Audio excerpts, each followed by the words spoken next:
ফেনীতে ইসলামী ছাত্র শিবির এবং বিএনপির ৩ অঙ্গ সংগঠনের পাল্টাপাল্টি কর্মসূচি ঘিরে সতর্ক অবস্থানে রয়েছে পুলিশ। আমরা এই মুহূর্তে যুক্ত হয়েছি শহরের ঐতিহাসিক মিজান ময়দান থেকে। আজকের এই স্থান থেকেই যে দুপক্ষেরই পাল্টাপাল্টি কর্মসূচি ডাক দেওয়া হয়েছিল। আমরা যেমনটি জেনেছি, মূলত ইসলামী ছাত্র শিবির আলোচিত যে কুখ্যাত যৌন অপরাধী জেফরি এপিস্টনের তথ্যে ফেনী ৩ আসনে যে সংসদ সদস্য প্রার্থী বিএনপি ভাইস চেয়ারম্যান আব্দুল আওয়াল মিন্টুর নাম থাকায় তার মনোনয়ন বাতিল চেয়ে আজকের এখান থেকে একটি বিক্ষোভ মিছিলের ডাক দিয়েছিল। পাশাপাশি আমরা যেমনটি দেখেছি, আজ দুপুর 2টা নাগাদ একটি সংবাদ সম্মেলনের মাধ্যমে বিএনপির যেই 3 অঙ্গ সংগঠন রয়েছে, ছাত্রদল, স্বেচ্ছাসেবক দল এবং যুবদলের পক্ষ থেকে যে জামাতের আমির ডাক্তার শফিকুর রহমানের এক্স অ্যাকাউন্ট অর্থাৎ টুইটার অ্যাকাউন্ট থেকে সাম্প্রতিক সময়ে কর্মজীবী নারীদের যে ঘরের বাইরের কাজকে আধুনিক প্রতিদাবৃত্তির সঙ্গে তুলনার প্রতিবাদে একটি প্রতিবাদ মিছিল ডাক দিয়েছিল একই স্থান থেকে একই সময়, অর্থাৎ আজ বিকাল 4:30 নাগাদ একই স্থান থেকে আজকের পৃথক দুটি পাল্টাপাল্টি কর্মসূচির ঘোষণা দেওয়া হয়েছিল। আমরা যেমনটি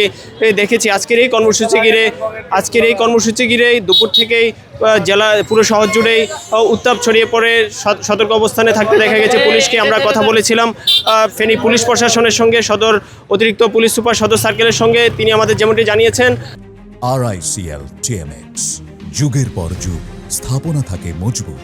মূলত আজকের এই কর্মসূচি ঘিরে দুপক্ষকেই মূলত জেলা রিটার্নিং কর্মকর্তার কাছে অনুমতির বিষয়ে কথা বলার জন্য জানানো হয়েছিল।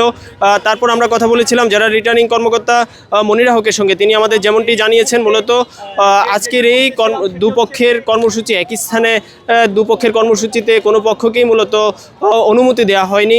পাশাপাশি এই যে সংঘাত এড়াতে অতিরিক্ত পুলিশ মোতায়েন করা হয়েছে। এছাড়া আমরা যেমনটি দেখতে পাচ্ছি, আসলে অতিরিক্ত পুলিশের পাশাপাশি এখানে আমরা যে জেলা প্রশাসনের ঊর্ধ্বতন কর্মকর্তাদেরও উপস্থিতি, পাশাপাশি বিভিন্ন আইনশৃঙ্খলা বাহিনীর গোয়েন্দা সংস্থার কর্মকর্তাদেরও উপস্থিতি লক্ষ্য করা গেছে।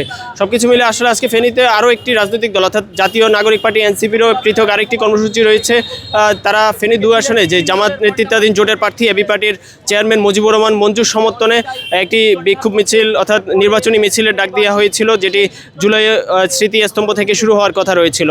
এছাড়া আমরা যে সাধারণ মানুষের সঙ্গে কথা বলেছিলাম, তারা যেমনটি বলছেন, আসলে 5 আগস্ট পরবর্তী 24 আগস্ট পরবর্তী দেশের যেই রাজনৈতিক সংঘাতের রাজনীতি, তারা একটি প্রত্যাশা ছিল এমন কোনো যে দৃষ্টান্ত স্থাপন হবে না, তারা এমনটি প্রত্যাশা করেছিল। কিন্তু দীর্ঘদিন পরে আবারও পূর্বের নিয়ে একই ধারায় পাল্টাপাল্টি কর্মসূচি ঘিরে সাধারণ মানুষের মনেও যে নিরাপত্তা নিয়ে যে শঙ্কা তৈরি হয়েছে, সেই বিষয় নিয়ে শহরের পুলিশ প্রশাসন সতর্ক অবস্থানে রয়েছে। আমরা ফেনী ঐতিহাসিক মিজান ময়দানে এসে এমন চিত্রই দেখতে পেয়েছি। তো এই ছিল ফেনী থেকে ছাত্র শিবির এবং বিএনপির যে 3 অঙ্গ সংগঠনের পাল্টাপাল্টি কর্মসূচির ঘিরে অতিরিক্ত পুলিশ মোতায়েন, পাশাপাশি নিরাপত্তা পরিস্থিতি জোরদারের সর্বশেষ তথ্য।